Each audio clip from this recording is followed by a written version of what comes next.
Boris Johnson's Brexit battle is raging again. This week's Tory conference showed the Prime Minister and his team are no longer abashed about celebrating the UK's hard-won independence from Brussels.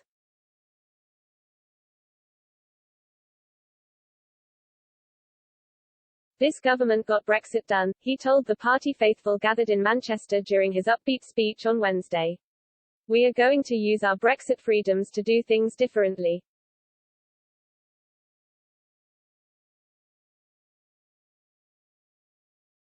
In the immediate aftermath of the departure from the EU in January 2020, the Prime Minister and his team sought to minimize public talk about Brexit.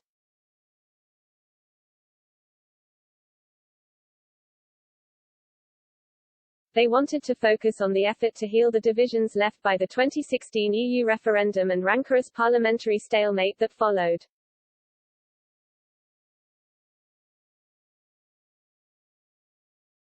Mr. Johnson banned himself and his ministers from even uttering the B word.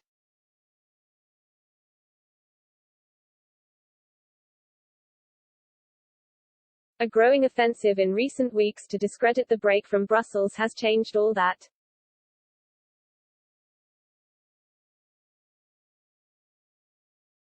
Anti-Brexit activists are joining with pro-EU business leaders to claim the recent petrol crisis and other supply problems are entirely down to the changed relationship with the bloc.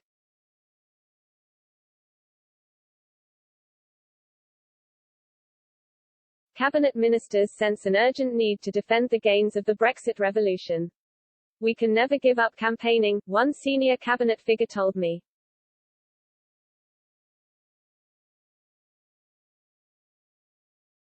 Brexiteers made a big mistake immediately after the referendum in thinking that the battle had been won and there was no need to campaign anymore.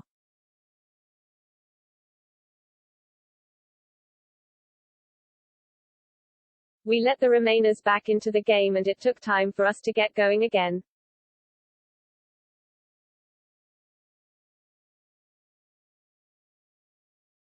Hardcore Remainers will never give up their fight to once again entangle the UK with Brussels.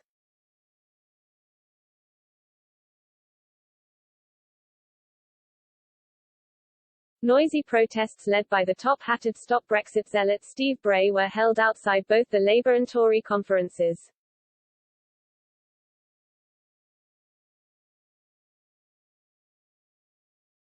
Shortly after the Prime Minister's conference speech, the European movement released a video decrying the alleged Labour jokes and false optimism in the address.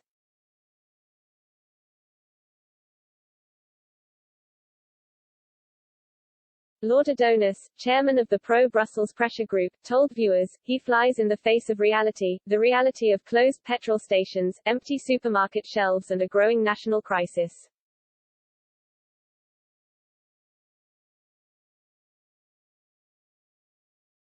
The truth is Brexit isn't working and people increasingly realize that.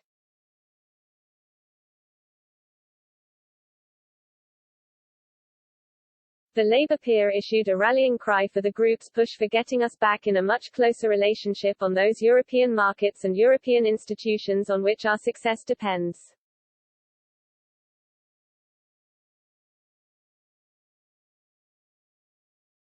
Ministers fear the Remainers' backlash will increase the volume during a potentially challenging winter with a predicted cost of living squeeze caused by inflation and shocks in the global energy market.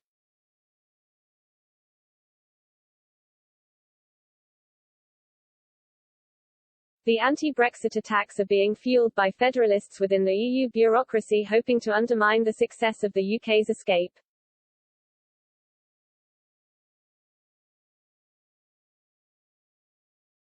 Government insiders involved with the wrangle over Northern Ireland customs rules stemming from the Brexit withdrawal agreement suspect parts of the EU elite are intent on dragging out the row.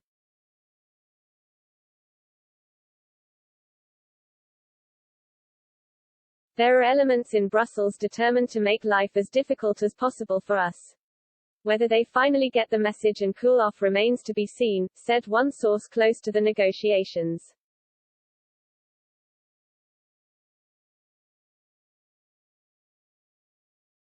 Mr. Johnson is unflinching in the face of the renewed onslaught from Brexit deniers.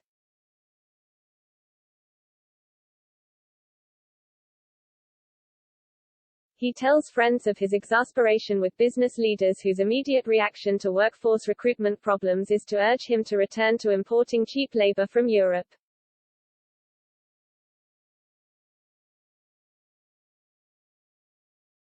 He is determined to steer the country through a long overdue restructuring of the economy just as Margaret Thatcher did.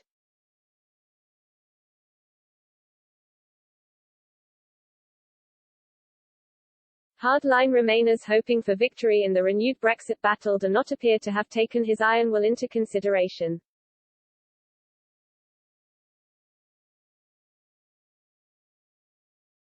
The Tories have claimed the spoils in this year's party conference season popularity contest.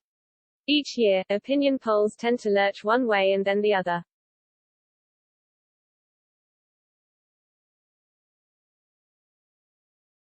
At Labour's gathering in Brighton, one frontbencher told me, "We always seem to end our conference with a bounce in the polls only to watch it fizzle away when THETORIEs have their turn in the spotlight."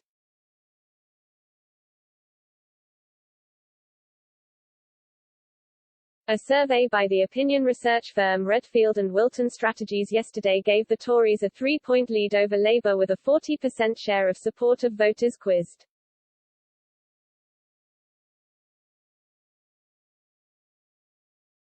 Many Tory members continue to be amazed that their party remains ahead as the government approaches what is almost certainly the halfway point in the parliamentary term.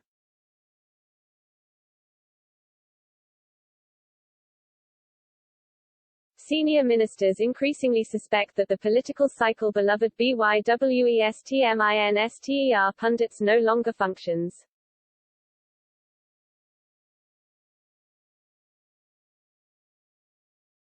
In the years when Margaret Thatcher and then Tony Blair bestrode the political landscape, their administrations tended to sink into deep popularity deficits at the midterm stage only to romp back into thumping leads by general election poll day.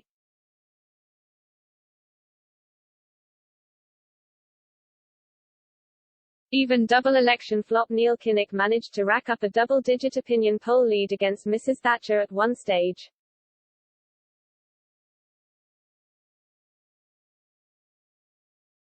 "It doesn't work like that anymore," was one cabinet minister's verdict.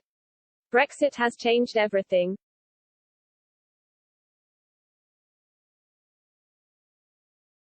The traditional Labour voters who have switched to THETORIEs at the last two general elections feel they have been neglected for decades by their old party. They are not going back anytime soon.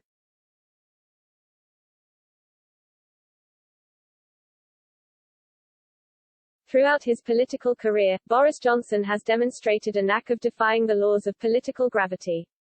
Those laws now look broken beyond repair.